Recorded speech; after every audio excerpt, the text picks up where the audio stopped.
Hello friends.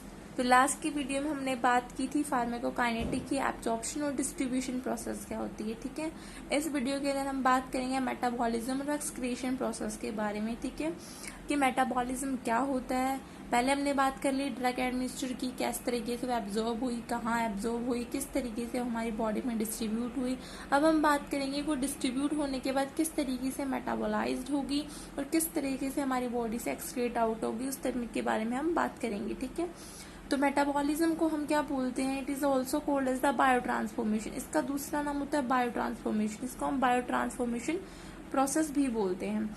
ये एक ऐसी बायोकेमिकल प्रोसेस होती है जो हमारी बॉडी के अंदर होती है, जिसके अंदर क्या होती है, ड्रग होती है, वो मेटाबोलाइज होती है और ब्रेक डाउन होती है और अपने क्या बनाती है, ड्रग्स के मेटाबोलाइट्स बनाती है और हमारी बॉडी से इजीली एक्सक्रेट आउट हो जाती है। ठीक है, फिर इसके अंदर दूसरी पॉइंट हमने क्या है कि कोई भी ड्रग है उसके एक्सक्रीशन के लिए उसको नॉन पोलार से पोलार बनना पड़ता है और लिपिड सोल्यूबल ड्रग को वाटर सोल्यूबल ड्रग के अंदर कन्वर्ट होना पड़ता है, तभी वो हमारी बॉडी से एक्सक्रेट आउट हो पाती है। ठीक है, फिर सबसे मोस्ट इम्पॉर्टेंट ऑर्गन कौन सा होता है बायो ट्रांसफॉर्मेशन के लिए? तो वो कौन सा होता है? लीवर होता है। लीवर सबसे मोस्ट इम्पॉर्टेंट ऑर्गन होता है बायो ट्रांसफॉर्मेशन के लिए। ठीक है, मोस्टली जो भी ड्रग होती है वो मेटाबोलाइज्ड कहाँ होती है? लीवर के अंदर ही होती है। ठीक है, तो ये जो ट्रांसफॉर्मेशन है या बायो ट्रांसफॉर्मेशन वो तीन तरीके से होता है।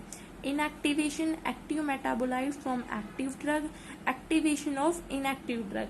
इसके अंदर क्या होता है? इसके अंदर हमने कोई भी ड्रग एक्टिव ड्रग एडमिनिस्टर की, उस एक्टिव ड्रग को क्या करना? इनएक्टिवेट करना। ठीक है, इसके अंदर क्या बनाना? कोई भी एक्टिव ड्रग हमने एडमिनिस्टर की, उस एक्टिव ड्रग से उसी का एक्टिव मेटाबोलाइट बनाना। ठीक है, फिर हमने बात की एक्टिवेशन ऑफ इनएक्टिव ड्रग, यानी कोई भी ड्रग है जब हमने एडमिनिस्टर करी तो वो क्या थी? इनएक्टिव फॉर्म के अंदर थी, फिर उसके बाद उसको हम क्या करेंगे? एक्टिवेट करेंगे। ठीक है, अब इन तीनों के बारे में हम थोड़ा थोड़ा डिटेल में आगे पढ़ते हैं। सबसे पहले हम पढ़ते हैं इनएक्टिवेशन के बारे में। इनएक्टिवेशन क्या होता है? Inactivation is the ability in which the bio transformation of the inactivation of the active drug.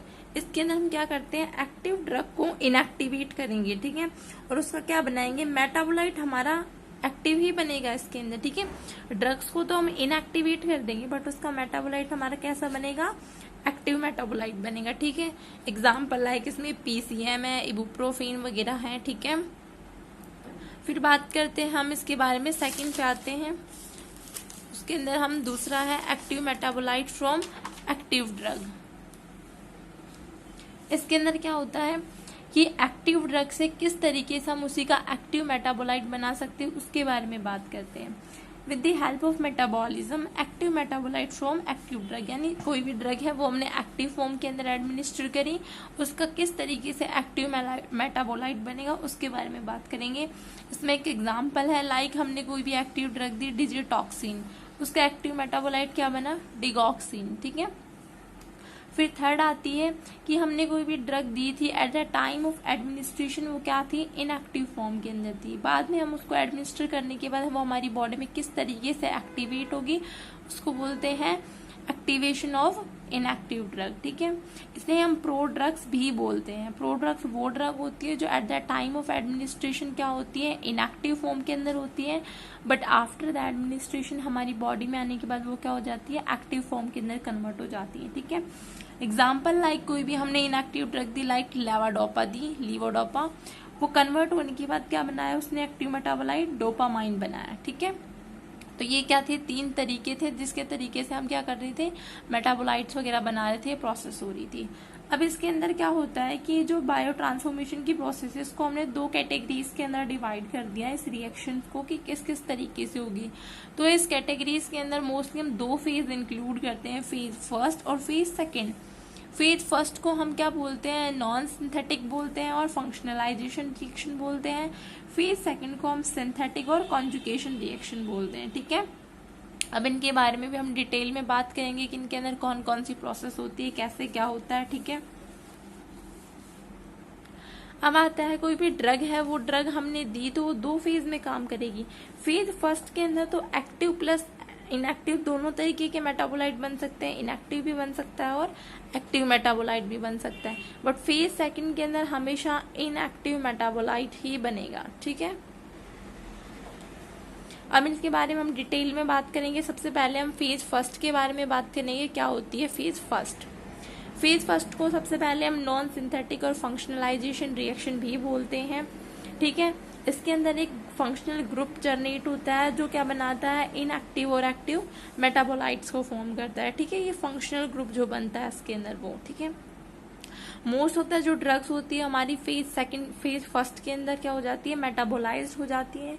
जो ड्रग फेज फर्स्ट के अंदर मेटाबोलाइज नहीं हो पाती वो क्या होंगी, फंक्शनल ग्रुप के साथ क्या होंगी, बाइंड होंगी, और बाइंड होने के बाद क्या होगी, फेज सेकंड के अंदर चली जाएंगी, ठीक है।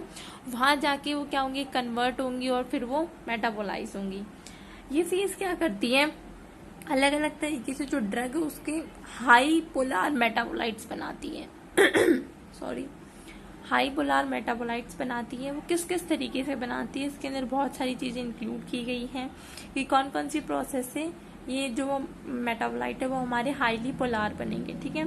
इसके अंदर 5 प्रोसेस है mainly, oxidation, reduction, hydrolysis, cyclisation and decyclisation, ठीक है। ऑक्सीडेशन जो हम बहुत पहले भी पढ़ चुके केमिस्ट्री में, वो पढ़ा होगा हमने कई बार, उसी के बारे में है। ऑक्सीडेशन एक ऐसी प्रोसेस होती है जिसके अंदर ऑक्सीजन है वो तो ऐड होता है, यानी नेगेटिव चार्ज तो ऐड होगा, और जो H2 है यानी पॉजिटिवली चार्ज क्या होगा, रिमूव होगा हमारी बॉडी से, उसी को बोलते हैं हम ऑक्सीडेशन। जैसे एग्जाम्पल है हमारा फिनाइनटोइन, ठीक है। रिडक्शन, रिडक्शन जैसे इसके अपोजिट होती है, ठीक है, इसके जस्ट अपोजिट होती है ये। इसके अंदर क्या होता है, जो हाइड्रोजन मॉलिक्यूल है वो तो ऐड होगा और ऑक्सीजन है वो रिमूव होगा। लाइक इसके अंदर कोई भी कॉर्टिसोन है वो किस में कन्वर्ट हो रहा है, हाइड्रोकॉर्टिसोन के अंदर कन्वर्ट हो रहा है, ठीक है।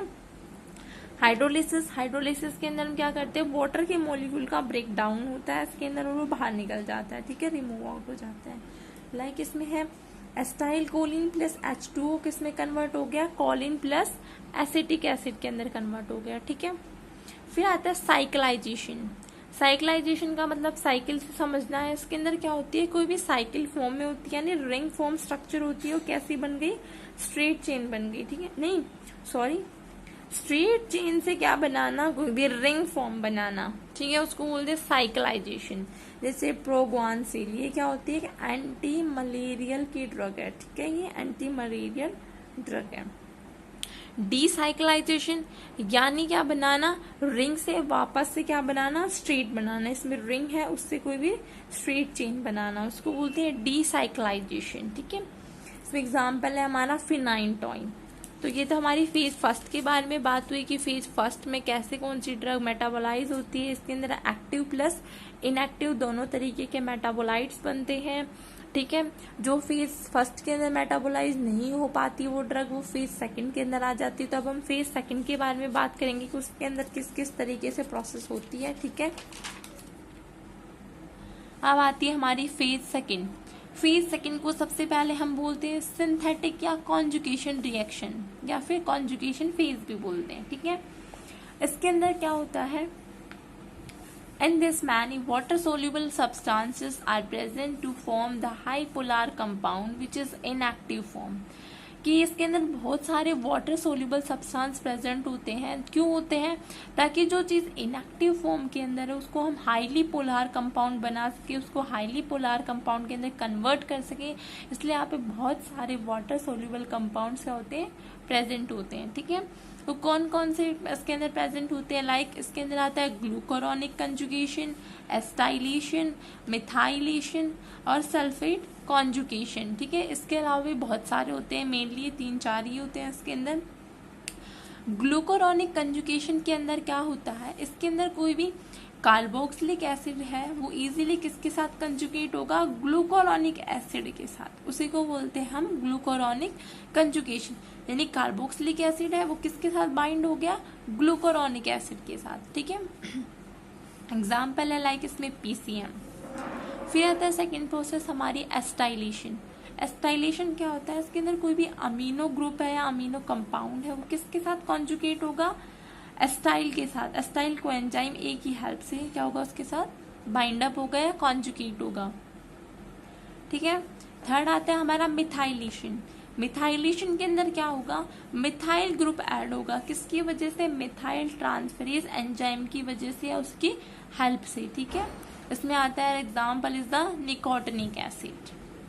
फिर हमारा आता है सल्फेट कंजुगेशन। सल्फेट कंजुगेशन नाम से पता लग रहा है यहाँ पे क्या होगा, हमारा सल्फेट ग्रुप बाइंड होगा, किसकी वजह से, सल्फो ट्रांसफेरेज एंजाइम की वजह से या उसकी हेल्प से क्या होगा, सल्फेट ग्रुप हमारा ऐड होगा, उसको बोलते हैं सल्फेट कॉन्जुगेशन। इसका एग्जाम्पल है लाइक क्लोराम फेनिकोल, ठीक है।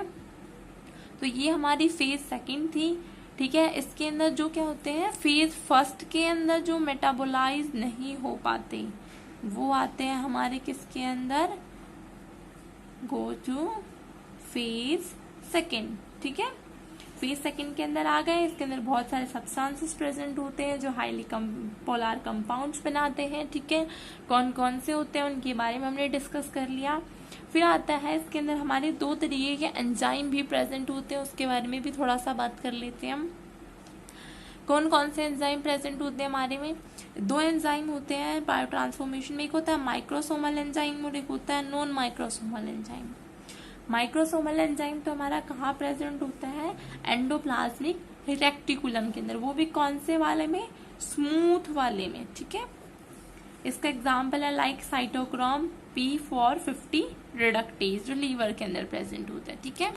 फिर आता है हमारा नॉन माइक्रोसोमल एंजाइम जो हमारे कहाँ प्रेजेंट होता है, साइटोप्लाज्म में, माइटोकॉन्ड्रिया में प्रेजेंट होता है, ठीक है। लाइक एस्टाइल ट्रांसफरेज इसका एग्जाम्पल है। ये हो गया हमारा पूरा मेटाबॉलिज्म के बारे में। मेटाबॉलिज्म क्या होता है, लीवर के अंदर होता है, इसके अंदर तीन तरीके से होता है, inactivation, active from active drug and inactivation of active drug, ठीक है, activation of inactive drug.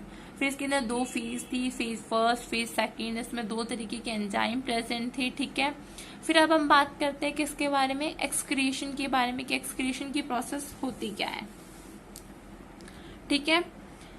Excretion जब कोई भी ड्रग है वो मेटाबोलाइज्ड हो चुकी है, ड्रग क्या हो चुकी है, मेटाबोलाइज हो चुकी है, तो वो क्या होगी, एक्सक्रेट आउट हो जाएगी, ठीक है, एक्सक्रेट आउट फ्रॉम बॉडी, ठीक है।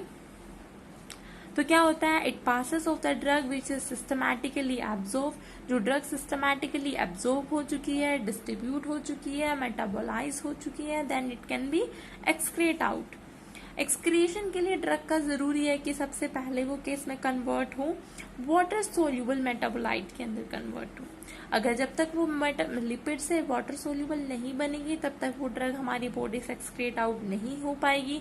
इसलिए एक्सक्रीशन के लिए बहुत जरूरी है कि ड्रग सबसे पहले किस में कन्वर्ट हो, वाटर सोल्यूबल मेटाबोलाइट या कंपाउंड के अंदर कन्वर्ट हो, ठीक है। कुछ ड्रग होती हैं जो विदाउट मेटाबॉलिज्म ही हमारी बॉडी से एलिमिनेट हो जाती हैं, उसको हम क्या बोलते हैं, फर्स्ट पास मेटाबॉलिज्म, ठीक है। इसके बारे में भी हम आगे डिस्कस करेंगे। तो किस किस तरीके से ड्रग्स का एक्सक्रीशन होता है वो पढ़ेंगे हम। मेनली 3-4 तरीके से होता है। मेनली तो हमारा किडनी से ही होता है ड्रग्स का एक्सक्रीशन, यूरिन की फॉर्म में। किडनी से हो सकता है, फीकल मटेरियल की वजह से हो सकता है, लंग्स के थ्रू हो सकता है, सलाइवा और स्वेट के थ्रू हो सकता है, और एक मिल्क और है इसके अंदर, उसकी वजह से भी हो सकता है, ठीक है। सबसे पहले मोस्ट इम्पोर्टेंट जो हमारा एक्सक्रीशन है वो किडनी के थ्रू होता है, जिसे हम रीनल एक्सक्रीशन भी बोलते हैं। इसके अंदर क्या होती है, ड्रग यूरिन के फॉर्म में फिल्टर आउट होके बाहर निकल जाती है, ठीक है। फिर आता है हमारा फीकल मटेरियल। फीकल मटेरियल के अंदर जो अनएब्जॉर्ब ड्रग है, ठीक है, वो क्या होती है, डायरेक्टली फीकल मटेरियल के थ्रू बाहर निकल जाती है। इसे हम बाइलरी एक्सक्रेशन भी बोलते हैं। इसमें जो स्टीरॉइड्स वगैरह आते हैं मोस्टली वो हमारे आते हैं। फिर आता है थ्रू द लंग्स। लंग्स के थ्रू जो गैसियस फॉर्म की कुछ ड्रग्स होती हैं, कुछ एनेस्थेटिक एजेंट्स होते हैं, फ्यूम्स है, वॉलेटाइल लिक्विड फॉर्म के अंदर कोई ड्रग है, वो हमारे लंग्स से क्या हो जाती है, एलिमिनेटेड हो जाती है, ठीक है। इसमें एग्जाम्पल है द नाइट्रस ऑक्साइड। एक एनेस्थेटिक एजेंट की तरह भी हम इसको यूज में लेते हैं, ठीक है, एज ए एनेस्थीसिया भी यूज लेते हैं। फिर आता है through the saliva and sweat. कुछ ड्रग्स होती है वो हमारे सलाइवा के थ्रू एक्सक्रेट आउट होती है, कुछ ड्रग होती है वो हमारे स्वेट्स के थ्रू भी बाहर निकलती है बॉडी से। जैसे मेट्रिमाडाजोल, ये क्या होती है, एक एंटीबायोटिक की तरह काम करती है, जो सलाइवा के थ्रू एक्सक्रीट आउट होती है। पोटेशियम आयोडाइड है जो हमारे स्वेट के थ्रू बाहर निकलती है, ठीक है। तो ये सारा था किसके बारे में। अब इसमें एक पॉइंट और बचा है कि मिल्क के थ्रू ड्रग्स कैसे बाहर निकलेगी। कुछ ड्रग्स होती है थ्रू द मिल्क भी हमारी बॉडी से बाहर निकलती है, वो में स्मॉल अमाउंट के अंदर निकलती है, क्योंकि लार्ज अमाउंट के अंदर तो जो ड्रग है वो यूरिन के थ्रू या फीकल मटेरियल के थ्रू ही निकलती है, ठीक है। इसके अंदर कौन सी ड्रग होती है, बीटा ब्लॉकर्स है, लाइक एटेनोलॉल वगैरह है, ठीक है, वो निकलती है, एम्योटेरॉन वगैरह, ये हमारी बॉडी से एक्सक्रीट आउट होती है। अब एक पॉइंट है इसके अंदर, फर्स्ट पास मेटाबॉलिज्म क्या होता है, ये लास्ट ईयर पूछा भी गया है इसी ईयर, कि फर्स्ट पास मेटाबॉलिज्म होता क्या है। हमने इसमें एक्सक्रीशन में भी बात की थी कि कुछ ड्रग्स ऐसी ड्रग होती है जो विदाउट मेटाबॉलिज्म ही बॉडी से एक्सक्रीट आउट हो जाती हैं, उन्हीं को बोलते हैं हम फर्स्ट पास मेटाबॉलाइज्ड ड्रग। इसे हम प्री सिस्टमैटिक एलिमिनेशन भी बोलते हैं, ठीक है। इसके अंदर क्या होता है कि कोई भी ड्रग है वो ये एक ऐसी मेटाबॉलिज्म प्रोसेस है जिसके अंदर विदाउट डिस्ट्रीब्यूशन, यानी कोई भी ड्रग एब्जॉर्ब हुई हमारी बॉडी में आई, वो डिस्ट्रीब्यूट ही नहीं हुई प्रॉपरली, लीवर वगैरह के पास पहुंची ही नहीं, बिना सिस्टमैटिक सर्कुलेशन में जाए वो क्या होगी, एक्सक्रीट आउट हो गई, उसी को क्या बोलते हैं हम, फर्स्ट पास मेटाबॉलिज्म बोलते हैं, ठीक है। जो फर्स्ट पास मेटाबॉलिज्म है ये कहाँ कहाँ हो सकता है, ये लंग्स वगैरह में हो सकता है, क्योंकि मेन ऑर्गन तो हमारा लीवर होता है, लीवर तक नहीं पहुंच पाती ड्रग, क्योंकि वो डिस्ट्रीब्यूट नहीं होती, तो फर्स्ट पास मेटाबॉलिज्म शो करती है। फर्स्ट पास मेटाबॉलिज्म जो ड्रग होती है वो फर्स्ट पास इफेक्ट शो करती है। फर्स्ट पास इफेक्ट क्या होता है, अब फर्स्ट पास इफेक्ट एक ऐसा इफेक्ट होता है जिसके अंदर हम कोई भी ड्रग को या कोई भी एजेंट है, कंपाउंड है, जो क्या होता है उसको हम रैपिडली अपटेक करेंगे, ठीक है, एंड मेटाबॉलिज्म करेंगे उसका इनटू इनएक्टिव कंपाउंड के अंदर बाय द लीवर के थ्रू, इमीडिएटली उसका एंट्रिक एब्जॉर्प्शन होगा and before is the systematic circulation, यानी वो सिस्टमैटिक सर्कुलेशन के अंदर नहीं जाएगी, डिस्ट्रीब्यूट नहीं होगी, विदाउट डिस्ट्रीब्यूशन होगा इसका जो भी मेटाबॉलिज्म है वो, उसी को हम क्या बोलते हैं, फर्स्ट पास मेटाबॉलिज्म बोलते हैं। तो इस वीडियो में हमने किस किस के बारे में बात की, मेटाबॉलिज्म क्या होता है, कैसे होता है, कितनी फेज होती है, क्या क्या एंजाइम्स होता है, एक्सक्रीशन क्या होता है, किस किस तरीके से एक्सक्रीशन होता है ड्रग्स का हमारी बॉडी से, वो सब के बारे में बात किया। प्लस हमने फर्स्ट पास मेटाबॉलिज्म के बारे में भी थोड़ा सा देखा क्या होता है, ठीक है। Thank you so much.